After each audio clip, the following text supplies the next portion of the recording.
They called him the Night Stalker, a man who turned darkness into a hunting ground. For a year, he crept through California's neighborhoods, breaking into homes like a shadow with teeth. And for decades after, he sat on death row, waiting. But on June 6, 2013, there were no more bars, no more chains. Just the humming of machines and the quiet shuffle of nurses' shoes. Richard Ramirez was dying. Inside the hospital wing of San Quentin State Prison, the killer who once whispered about Satan and stared with black, empty eyes now lay weak in a prison-issue bed. His skin was pale. His body, once sharp and wiry, had turned to bones. A slow, silent cancer was eating him alive. There was no crowd, no execution team, no final statement or dramatic countdown. But death was coming. As the sun dipped behind the razor wire and the last rays painted the wall outside golden red, Ramirez blinked slowly. For once, the darkness didn't follow him in. For once, it was waiting for him.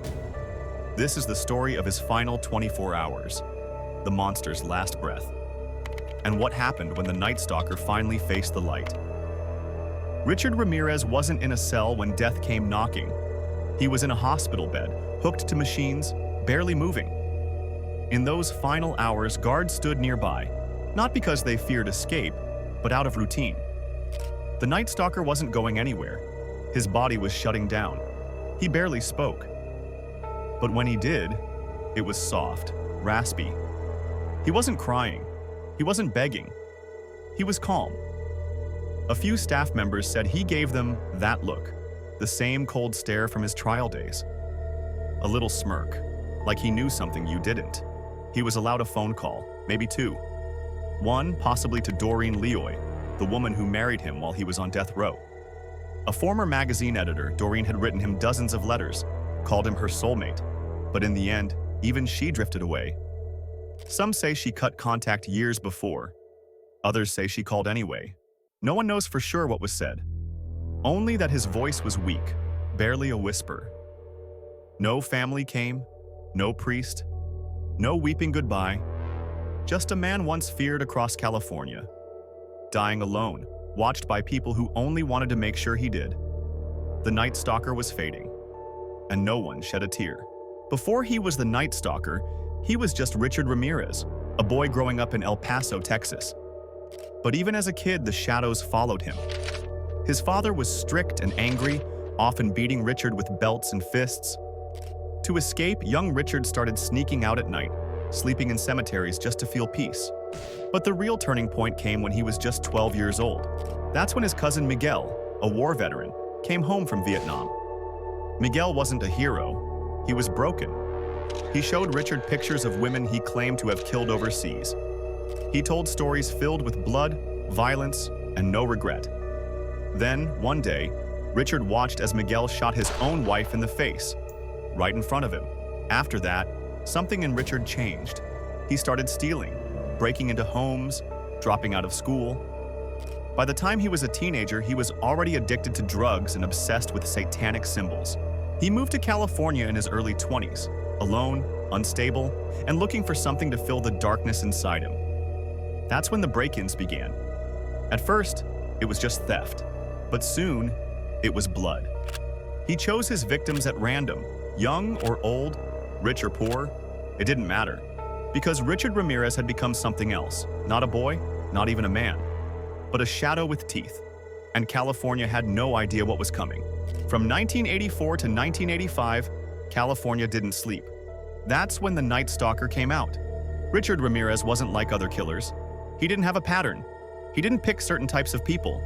He went after anyone, young or old, men or women, rich or poor. He crept into homes through open windows or sliding doors. He carried a gun, a knife, sometimes even a hammer. And he didn't just kill. He tortured. He whispered dark things. He told victims to swear to Satan before hurting them. Police were confused. The attacks were random, different neighborhoods, different weapons, different styles. But eventually, clues started to link them together. Footprints, symbols, a stolen car, and finally, a fingerprint. In just over a year, Ramirez was connected to over 14 murders, 11 sexual assaults, and numerous attempted killings. And those are just the ones that were confirmed. People were terrified, doors were triple locked, hardware stores ran out of window bars, neighborhood watches turned into armed patrols, news anchors warned parents to keep their kids close, and headlines screamed about a satanic killer loose in California. The streets of Los Angeles and San Francisco turned to whispers after dark. No one felt safe, because the Night Stalker didn't follow rules. He only followed the dark. For over a year, the Night Stalker haunted California. But on August 31st, 1985, it all came crashing down. It started like any other morning. Richard Ramirez was on the run. He didn't know that his face had just been plastered all over the front page of every newspaper in Los Angeles. He walked into a convenience store in East LA, just trying to grab a snack. But the clerk recognized him. Whispers turned into shouts. "It's him!" The Night Stalker. Ramirez ran. He darted through yards, jumped fences, tried to steal a car. But this time, the people weren't afraid. They chased him down, neighbors, shopkeepers, even a man with a metal bar. They caught him. And they didn't hold back.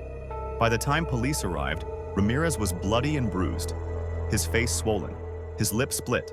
One officer said it looked like the crowd almost beat him to death. He was cuffed on the sidewalk, surrounded by people who had lived in fear for months. And now, they cheered.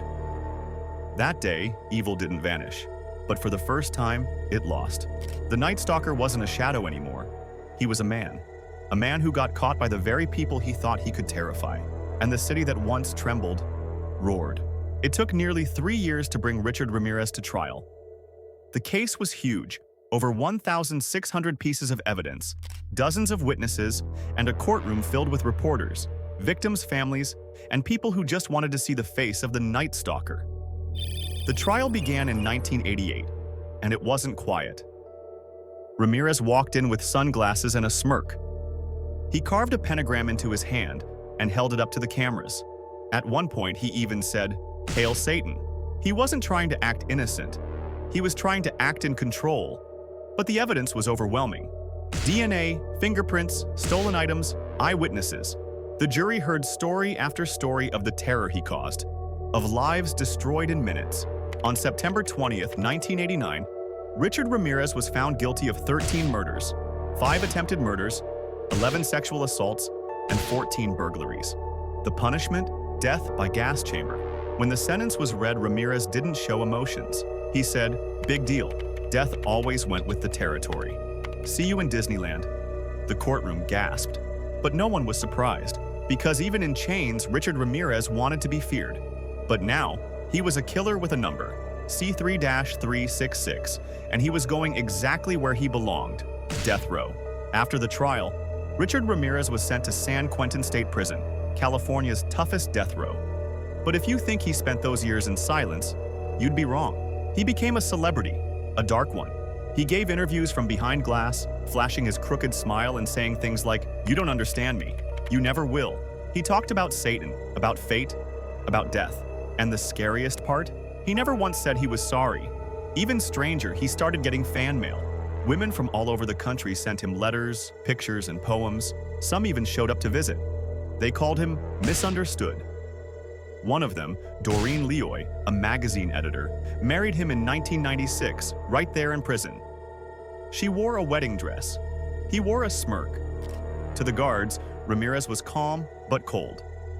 He didn't cause trouble, but he never showed regret either. Some said he enjoyed the attention. Others said he believed he was above it all. For 24 years, he sat in a small cell, waiting for an execution that never came. Eating meals, drawing strange symbols, and answering letters from people who should have known better. Behind bars, the Night Stalker didn't disappear. He just changed his mask. But underneath, he was still the monster who once hunted in the dark. By the time Richard Ramirez reached his final years, he wasn't the same man who once leapt over fences and whispered to the devil. His hair had thinned. His teeth were rotting. His skin, once tanned, looked gray and tired. But even as his body broke down, his mind didn't change. There was no remorse, no apology letters, no hidden diary confessing guilt. Instead, he still clung to the same dark ideas: Satanism, power through fear, and the belief that death was just a door, not a punishment. In interviews, when asked about the pain he caused, he shrugged. He talked in circles. He smiled when he shouldn't. And behind that smile was the same emptiness that terrified a whole state. Some inmates found religion in prison. Richard found silence. He stopped responding to letters, stopped seeing visitors. Some believe he was protecting his wife, Doreen. Others say she left him. Either way, he was alone now. By 2013, Richard Ramirez had spent more time on death row than some of his victims had spent alive. More than 2 decades of appeals, paperwork, and court delays. His legal team had tried everything, challenging evidence, jury selection, even claiming that his rights were violated. But every appeal failed. The courts didn't budge. The state had no plans to show mercy. There was no clemency, no last-minute miracle. But death came anyway, not by gas chamber, not by lethal injection. Richard Ramirez was killed by something slower and far quieter. In his final years, he had developed B-cell lymphoma, a type of blood cancer. The disease spread through his system, weakening his immune defenses. He also had chronic hepatitis C, and his organs were starting to fail. On June 7, 2013, he was transferred from death row to the hospital wing inside Marin General Hospital. When word got out that Richard Ramirez was dying, there wasn't a crowd gathered to protest the execution. There wasn't going to be one, because there would be no execution. Instead, a quiet group of people stood outside the prison hospital. Some were family members of his victims, holding old photographs and signs that simply read, "Justice delayed." They had waited 28 years for the state to carry out his death sentence. Now it was ending not by law, but by disease. "I wanted to look him in the eyes when it happened," one mother said. "Now I don't get that moment." Nearby, a few reporters scribbled notes, recording yet another criminal who outlived the system meant to punish him. Some headlines called it a coward's ending. Others called it the justice system's failure. There were also a few death penalty opponents, holding candles and signs that read, "No death should be celebrated." They didn't defend Ramirez, but they didn't cheer either. To them, every life lost, even his, was still a loss. But across California, for most people, the reaction was simple: good riddance. By the morning of June 7, 2013, his condition had worsened. His body was shutting down, heart rate slowing, oxygen levels dropping. A nurse checked his vitals every few minutes. A corrections officer stood outside the door. At 9:01 a.m., it was over. The nurse stepped out and gave a quiet nod.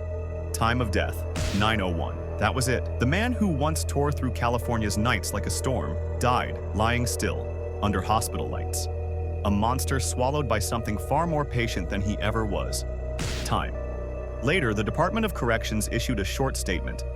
Richard Ramirez, age 53, has died of natural causes while awaiting execution. When Richard Ramirez died, it wasn't the ending people had imagined. Some families of his victims felt relief, because he was finally gone, but others felt cheated. They had waited nearly 3 decades to see him face what he was sentenced to: execution. Instead, a disease beat the system to it. Across California, the reaction was mixed. Some said, "Good, let him rot in the ground."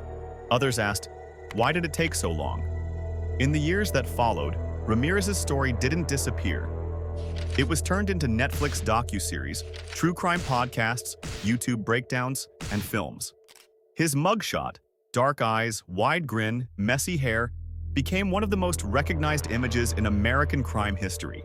But with that fame came questions. Was justice really served? Does death by illness count as closure? And why did the system let him live longer than some of his victims? Some say the death penalty is too slow. Others say it shouldn't exist at all. One thing is certain: Ramirez never changed. He never apologized, never looked back. But we can. We can remember the victims. We can tell the truth about what happened. And we can ask the hard questions that still matter today. If this story made you think, drop a like, subscribe for more deep dives, and comment below. Do you believe justice was done or delayed? And where are you watching from?